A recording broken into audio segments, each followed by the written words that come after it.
So hello guys, we're going to solve equilibrium.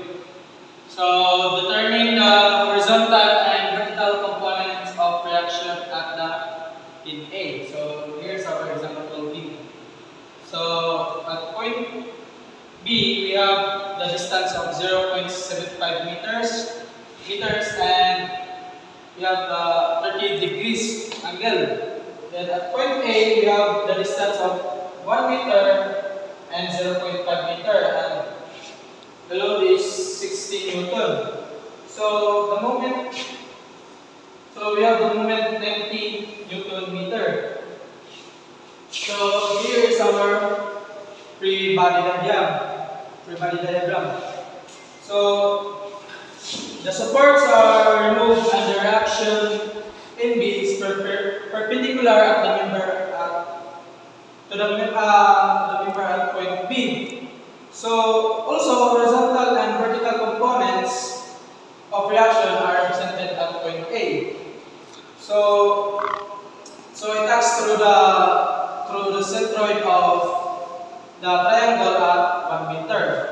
So we have angle of the point B is 30 degrees. So we're going to solve the moment A. So we have the negative 20 Newton meter minus 60 times 1 meter plus NB times 0.75 meters equals to 0. So our answer NB is 200 Newton. So our NB is 200 Newton.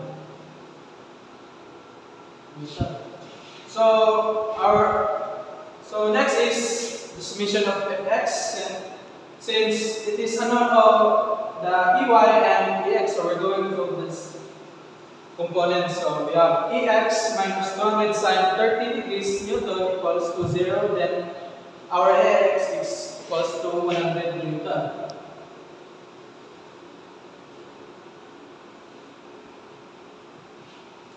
Then the summation.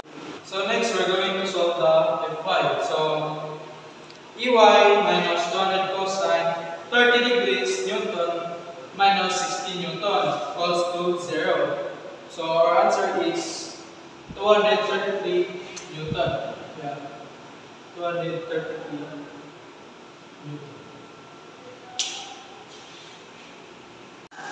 So do you have any questions? Why did the 0.5 meter disappear?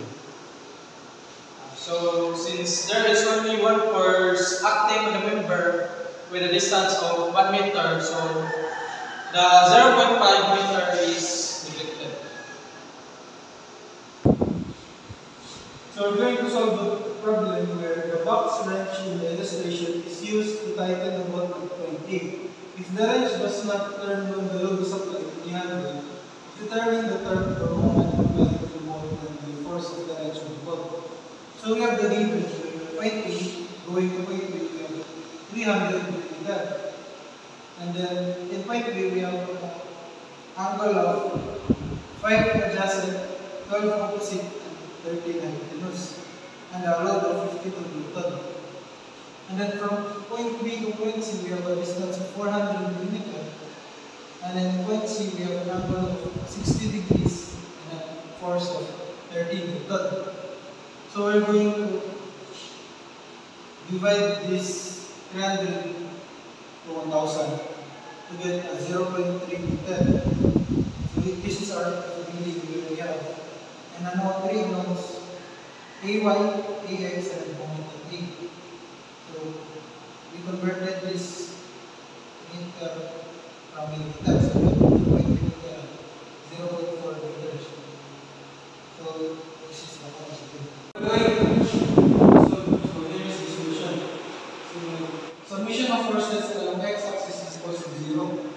So since we only have one number Ax, Ax minus 50. Since it is cosine of x-axis, we are going to use K. So we have cosine is adjacent over hypotenuse plus 30 cosine 60 is equal to 0.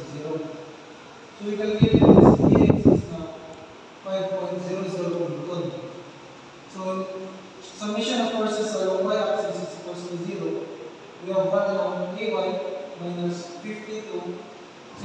opposite sign, we use soft. So we have opposite over hypotenuse minus 30 sine 60 is equals to 0. So here my Ey is equals to 74.0 Newton. So we will solve for the summation of moment along A is equals to 0. So we have MA minus 52. So opposite over hypotenuse minus 0.8 minus 30 sine 60, 0.7 meter is equals to 0. So our moment at A now is 42.6 meter. So then when we're going to solve for the resultant force at A, so we will get the AX and AY will square it, and here's the square root. So we have 5.00 squared plus 74.0 squared, and then square root. The RFA now is 74.1 Newton. So to check the viability of the moment at A, we can use to check the moment at C. So we have a moment at C plus 52 sine opposite over hypotenuse times 0.4 plus 32.6 Newton per meter minus 74.0 times 0.7 is equals to 0. So if you calculate this, the moment at C is equals to 0, which verifies it since there is no reaction at C. So do you have any questions? Yes. Why did you solve the moment at C despite there is no reaction? Good question. I solved moment at C in order to verify if these answers are correct. Since if there is no reaction, it will always comes to 0. So you have moment at C plus 52 sine or so the opposite of hypotenuse times 0.4 plus 32.6 minus 24.0 times 0.7. We calculate this, it will comes to 0, which verifies that 0 reaction.